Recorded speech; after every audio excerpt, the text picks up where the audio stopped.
Messieurs, dames, bonjour. Toujours un plaisir d'être à votre service pour nixpixtrading.com. Voici la première mise à jour sur les trades. C'est un système qui va un petit peu changer sur le site. Avant, tout était en vrac sur la partie blog.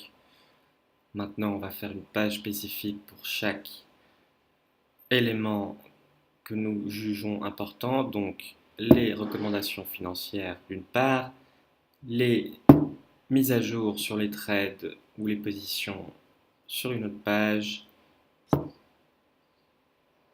et tous les autres articles et autres dans une autre page. Donc, je voulais juste vous faire part du fait que nous avons shorté l'Ethereum au niveau de 455, donc ici, et 469 ici, au vu de la continuation baissière de l'instrument financier. Alors moi j'utilise quelque chose qui s'appelle Kraken, une plateforme de trading qui s'appelle Kraken. Euh, c'est pas la meilleure, mais il y a ce qu'il faut. Et vu comme ça a été compliqué de s'inscrire sur ce genre de site, euh, je suis relativement satisfait de trader avec eux. Donc juste la preuve et la justification que les trades sont actifs. Donc comme vous pouvez voir, j'ai en ce moment 200 dollars à la vente à 469 et 175 dollars à la vente à 455 pour l'Ethereum. Euh, je veux dire, ça c'était des estimations que j'estimais possibles pour la paire. Laissez-moi juste éliminer et remettre à zéro les circonstances. Donc si nous devions aujourd'hui, maintenant, estimer l'évolution future du prix,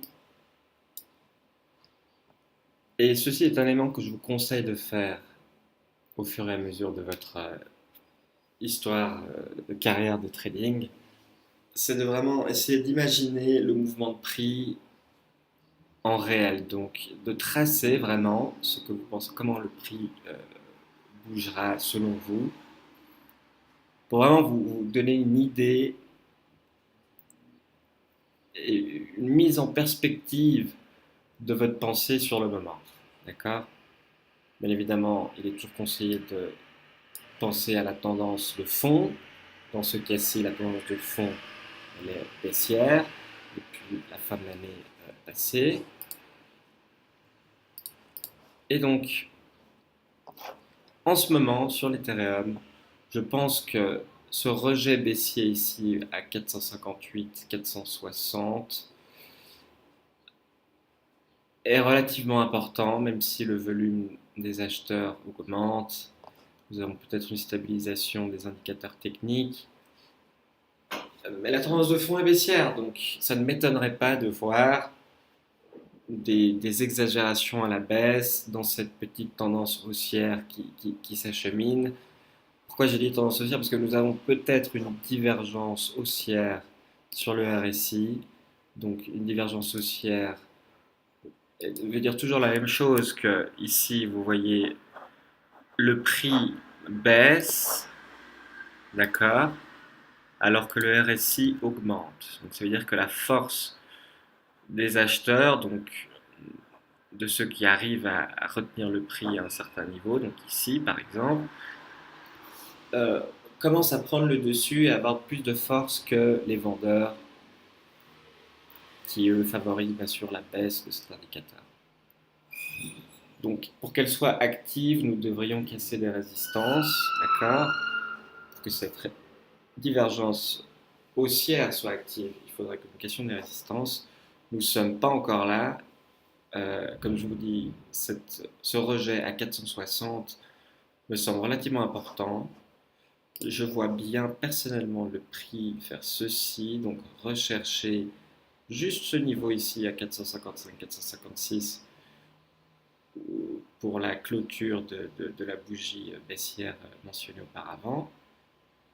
une baisse avec des vendeurs, peut-être un léger rebond sur ce niveau de support et pourquoi pas une cassure à la baisse avec accélération baissière pour chercher donc ce niveau 420 qui est un niveau important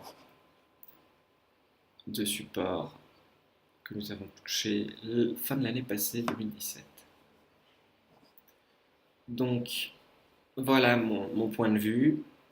Voici donc le nouvel épisode de mise à jour. J'espère que ça vous aidera, que ça me paraîtra intéressant. De nouveau, le système de vidéo, je confirme. It's the future, right? Let's do things correctly. Let's stop the writing. Et voilà. Le plus important, gagnons de l'argent, c'est ce qui compte. Merci d'avoir écouté. À tout bientôt.